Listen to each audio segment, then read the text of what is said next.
Sorry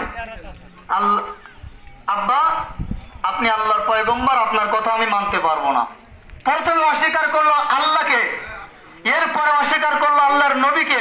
এবার আদম বলতেছে আমি নবী হিসেবে তোমারে বলতেছি না, আমি তোমার আব্বা হিসেবে বলতেছি।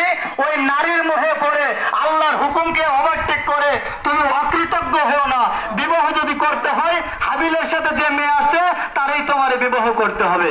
আই এম সরি আব্বা, তোমার কথাও আমি মানতে পারবো না। এবার বলেন, বর্তমানে কিছু যুবক পোলাপান আছে আল্লাহর হুকুম বাদ দিয়ে এরা অবৈধ প্রেম ভালোবাসা করে কি করে না? কথা বলেন না কেন? কথা বলেন না কেন? তার মানে ওরা একদিকে আল্লাহকে ওভারটেক করে, আরেকদিকে রাসূলকে ওভারটেক করে, আরেকদিকে তারা তার নিজের আব্বা আম্মাকে অসম্মান করে। এখন নবীর সময় যে নারী ফিতনা ছিল, এখনো সেই নারী ফিতনা আছে না নাই? তাহলে মিলে গেছে তো? প্রিয় বন্ধুগণ আমার, সময় সংক্ষেপ, সময় সংক্ষেপ। আসলে এটা আমাদের জন্য দুর্ভাগ্য যে ঈদগাহ কমিটি একটা টাইম নির্ধারণ করে দিয়েছে ভাই, অথচ আমরা নির্ধারিত সময় আসি না।